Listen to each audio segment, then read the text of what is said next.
Nous allons parler aujourd'hui de la paracha de Mishpatim, Bezrat Hashem dans le Sefer Shemot, et une paracha qui nous donne des enseignements très importants sur des concepts fondamentaux.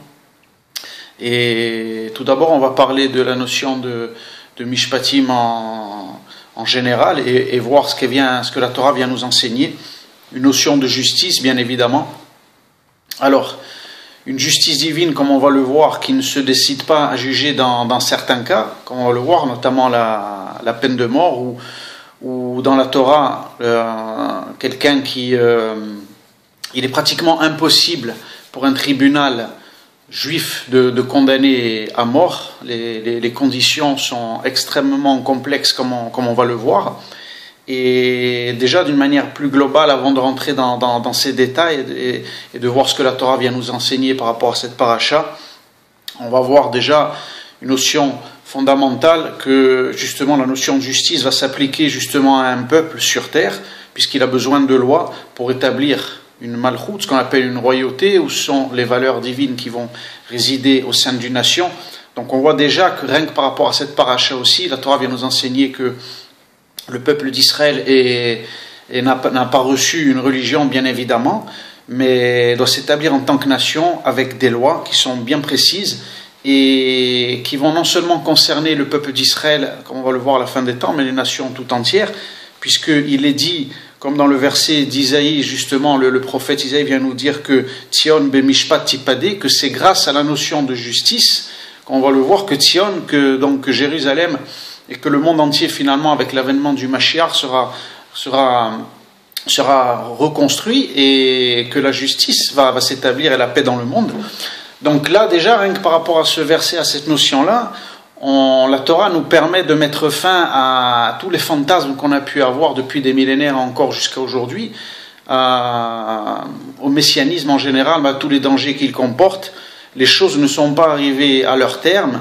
Et toute tentative de religion ou de groupe qui consisterait à nous dire que le Mashiach est déjà venu, comme il y a pu le voir bien évidemment il y a 2000 ans, est une notion complètement folle et qui n'a rien à voir avec les textes sacrés d'Israël, puisque la notion de messianisme comporte tout un processus qui va venir justement avec des notions très précises. La Torah nous en parle, c'est-à-dire que la paix sera rétablie dans le monde, bien évidemment, la justice et le temple reconstruit à Jérusalem notamment, et donc la notion de Mashiach est globale et amène le monde véritablement à la paix, comme il est dit que le Mashiach sera le juge des nations, comme le dit aussi un verset d'Isaïe notamment que l'on trouve à l'ONU, c'est de manière extraordinaire, alors qu'on sait que ce que l'ONU fait à Israël aujourd'hui, un peuple ne tirera plus l'épée contre un autre et on n'apprendra plus l'art de la guerre. Isaïe, donc, chapitre 2, verset 4.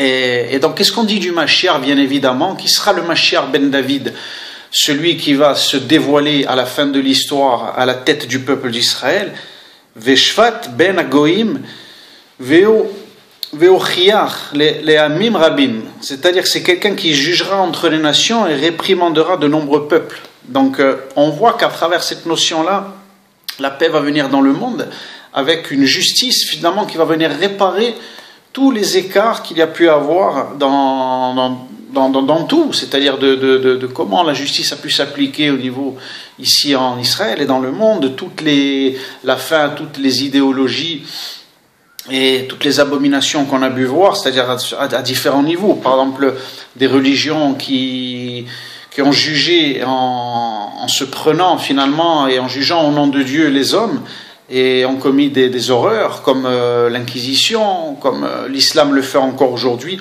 Alors la paracha de Mishpatim, justement, vient nous donner l'équilibre entre le ciel et la terre, entre Dieu et l'homme, et comment appliquer une justice véritable sans tomber dans des excès. Par exemple, une religion qui va se servir du nom de Dieu pour condamner des hommes, comme on a pu le voir dans l'histoire et comme on le voit encore aujourd'hui.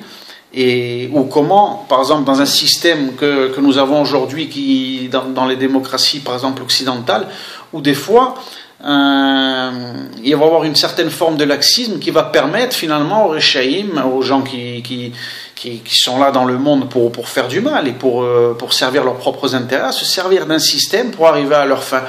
Donc il y a une certaine faiblesse dans le système aussi démocratique finalement qui a créé l'homme et qui a coupé complètement justement le ciel de la terre, des valeurs divines dans ce monde. Et là il y a un danger aussi, un déséquilibre qui se crée, puisque finalement, comme on va le voir, les Réchaïm se servent de ce système des fois pour arriver à leur fin.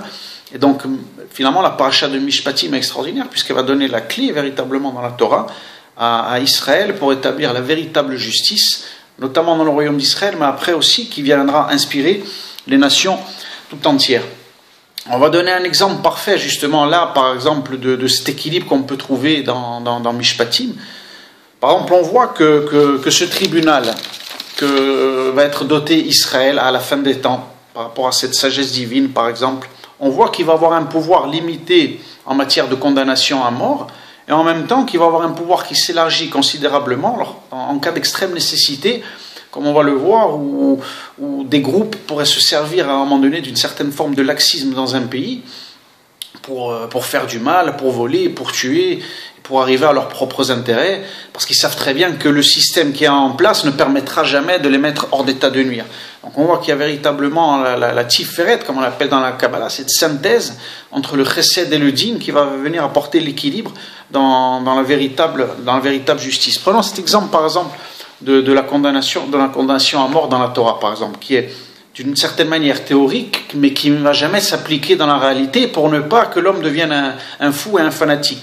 Par exemple, la Torah nous dit que pour quelqu'un soit condamné à mort, on le voit par exemple dans le Mishneh Torah et dans le chapitre 12 des lois de Sanhedrin, Maïmonide nous demande comment procède-t-on pour appliquer la peine de mort. Donc, ceci par exemple concerne les fautes très graves d'assassinat. Alors, il vient nous dire qu'il faut qu'il y ait 2 témoins qui viennent au tribunal et qui vont dire qu'ils ont vu, par exemple, un tel commettre une faute, et on va leur demander, alors connaissez-vous personnellement le fauteur? L'avez-vous fauté? L'avez-vous mis en garde contre la faute? S'ils répondent qu'ils n'ont pas vu le fauteur agir, mais qu'il leur a été rapporté par un tiers, par exemple, leur témoignage ne sera pas pris en considération. Il ne sera pas entamé contre lui une procédure judiciaire, et l'aboutissement, donc, il va donner, par exemple, une peine de mort. Donc, il ne peut avoir de condamnation, par exemple à mort, que si l'accusé aussi soit il faut qu'il soit un tamid racham, c'est-à-dire un sage connaissant lui-même la loi, ou bien ce qu'on appelle un âme haaretz, un ignorant, et a été mis en garde contre les risques encourus, par exemple. Alors, il ne faut pas penser qu'un homme ne peut connaître la loi et commettre obligatoirement en toutes les choses, par exemple en toute connaissance de ce système. Peut-être, alors il a été pris aussi justement sous la colère, etc. Il a été aveuglé. Est-ce qu'il a pris vraiment conscience de son acte au moment où il a fait ça? Alors, on voit que la Torah met énormément de choses qui vont permettre finalement de ne jamais arriver à la condamnation. Alors, comment finalement dans cette théorie il pourra arriver que la personne soit condamnée? C'est impossible tout simplement, parce qu'il faudrait que les 2 personnes qui soient témoins arrivent au même moment où la personne par exemple va assassiner quelqu'un avec un couteau, que ces 2 personnes soient là, qu'elles le voient et qu'elles lui disent que tu sais ce que tu es en train de faire au moment où il va tuer la personne, qu'ils lui disent qu'il va être condamné, etc. Et que lui, au moment où il va tuer la personne, répondre à ces 2 personnes, je sais et je suis prêt à mourir pour cela. Donc c'est vraiment quelque chose d'utopique, véritablement, et d'irréalisable dans la vie réelle. Donc il n'y aura jamais de condamnation à mort, tout simplement, puisque la Torah vient même nous dire, nos sages, que un tribunal juif qui condamnerait quelqu'un plus d'une fois en 70 ans serait condamné comme un tribunal, nous disent nos sages, ablanim, destructeur. Donc on voit la sagesse de la Torah, la sagesse divine qui ne permet jamais à l'homme de dévier et de condamner au nom de Dieu, par exemple sur un cas précis comme sur la peine de mort. Cela va rester théorique, mais en même temps, pour ne pas qu'il y ait de déséquilibre, cette personne ou d'autres, comme on peut le voir, qui auraient des intentions, qui voudraient tuer, etc., seraient mis hors d'état de nuire. Puisque, comme on va le voir dans d'autres cas, les personnes qui voudraient, comme on le voit, on va voir qu'elle a un tribunal, pourrait élargir considérablement son pouvoir sur des personnes qui tenteraient de faire un putsch ou de vouloir se servir d'un système à leur propre fin. Alors là, le pouvoir va s'élargir considérablement, puisque ces personnes peuvent être mises hors d'état de nuire, mettre en prison, dans un cachot, à perpétuité. Voilà, même sous une certaine forme on va dire, de prévention, que ces gens finalement sont là et ils échappent finalement parce qu'ils connaissent très très bien le système aux condamnations. Alors la Torah permet dans ces cas-là à des gens qui sont là dans un but de détruire véritablement le peuple dans sa structure et ses lois et le système dans la société dans laquelle il est, à ce moment-là, la Torah va permettre un pouvoir considérable à l'homme d'élargir ses capacités. Mais il n'y a pas de condamnation à mort, c'est-à-dire que l'homme ne prendra jamais ce pouvoir de condamner quelqu'un au nom de Dieu. Alors on voit que c'est véritablement la direction et l'équilibre, la balance véritable symbolisée par la justice, la Tiferet, dans l'arbre des Sphirot de la Kabbalah, qui permet véritablement cet équilibre et d'arriver à quelque chose de concret, une justice véritable et applicable dans la réalité concrète, sans dérive. C'est ce qui mettra fin à toutes les fausses idéologies, toutes les religions. L'islam aujourd'hui, par exemple, on le voit, qui condamne au nom de Dieu. Donc aujourd'hui, pour n'importe quoi, une femme adultère va être lapidée, un homosexuel va être pendu sur la place publique, on va couper une main à un voleur. Pourquoi? Parce qu'il n'y a plus d'équilibre, justement, entre le divin et l'homme. C'est-à-dire que trop de pouvoir a été donné à l'homme dans une forme de fanatisme. L'homme est complètement écrasé, puisque ça investit de la mission divine. Donc il n'y a plus de place pour la valeur humaine. Donc l'homme va être condamné au nom de Dieu, au nom d'Allah, comme l'a fait l'Église par le passé aussi au nom de l'Inquisition, etc. Donc la Torah vient réparer tous ces déséquilibres, vient réparer, comme on l'a dit, un système aujourd'hui occidental ou dans la démocratie, par exemple, il ne peut y avoir de limites. Aujourd'hui, par exemple, ce sont finalement tous les comportements et les consciences finalement de ceux qui sont au pouvoir qui vont élaborer des lois selon leurs envies du moment, selon leurs fantasmes, ce qu'ils ont envie de faire sur le moment. On va élaborer des lois selon le désir de l'homme, dans ce qu'il a au plus profond de lui-même, selon son propre raisonnement à lui. Donc c'est très dangereux, puisque aujourd'hui, comme on peut le voir, il y a encore des décennies, des choses, il y avait encore certaines valeurs dans le monde, mais aujourd'hui, voilà, c'est au nom d'une certaine morale que on va donner, par exemple, on va dire qu'on peut marier des homosexuels, qu'on peut leur donner une garde d'enfants, par exemple. Tout ça va être basé sur on va nous dire, sur une forme de morale aujourd'hui. Voilà, nous sommes une société où on va nous parler d'évolution, etc. Aujourd'hui, on peut en arriver à là, au nom de la démocratie, de la liberté humaine, etc. Donc on voit là les dangers comme ils peuvent être, de toute façon, au niveau, de toute façon, humain, comme au niveau divin, entre guillemets, quand les choses ne sont pas finalement assouplies. Et c'est ça toute la sagesse du Talmud dans la Torah, c'est-à-dire de prendre quelque chose au niveau du divin, mais après, entre la chose comme elle est prise dans l'absolu et son application, il y a justement toute la sagesse des maîtres d'Israël qui va venir et rendre les choses inapplicables. Toutes ces choses-là existent dans la Torah, de la condamnation à mort ou les notions comme on peut le voir aujourd'hui, mais ces notions-là restent toujours théoriques et au niveau du ciel, elles ne sont jamais sur terre, parce que sinon on arrive à des systèmes où on voit des horreurs, comme on voit l'islam aujourd'hui. La paracha de Mishpatim, c'est ça, c'est-à-dire de faire descendre les valeurs du divin, les valeurs de l'absolu, mais tout en prenant en compte toujours ce système et la société et finalement l'homme avec ses faiblesses encore jusqu'à aujourd'hui, pour ne pas le détruire complètement et rendre les choses applicables. Donc un enseignement clé et une paracha extraordinaire qui vient nous apprendre finalement comment petit à petit le monde va arriver à sa réparation grâce à la Torah d'Israël, grâce à la nation d'Israël aujourd'hui reconstruite sur sa terre et qui est le témoin de cette vérité qui vient justement min hashamaim, comme dit la Torah, qui dépasse la sagesse, qui dépasse l'intellect limité humain et qui vient des cieux, mais toujours avec finalement cette capacité à descendre dans la réalité concrète et l'habiller dans des institutions, dans une structure, dans une malchoute, avec une royauté et un tribunal véritable. Alors c'est finalement, comme on le voyait que je l'ai dit en début de vidéo, ce qui se passera à la fin des temps. le Mashiach à notre tête permettra une véritable justice dans le monde. Et c'est ça qui va réparer finalement et qui mettra la fin à tous les conflits. Pour terminer justement aujourd'hui sur ce qu'on appelle le conflit israélo-palestinien. Pourquoi finalement tous les cerveaux et tous les penseurs et le monde entier butent aujourd'hui et n'arrivent pas à la fin, à la résolution de ce conflit? Parce que les choses sont faites à l'envers. On veut construire une paix utopique finalement en écrasant la justice. Mais la justice ne peut pas être mise de côté. Il y a certaines choses dans ce conflit-là qui sont inévitables.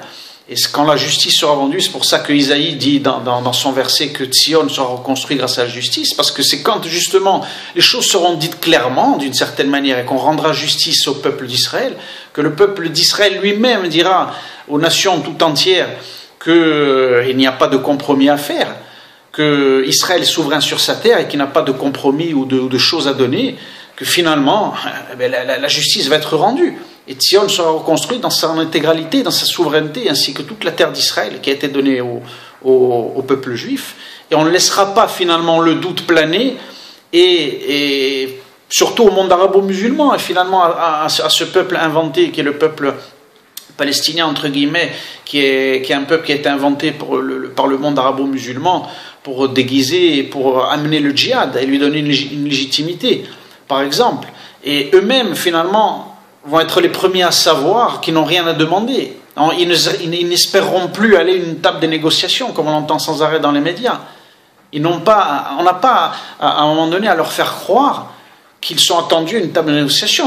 À partir du moment où on parle de négociation, c'est qu'on serait supposé, à un moment donné, discuter avec eux de quoi, et pour leur donner quoi, ou pour parler de quoi.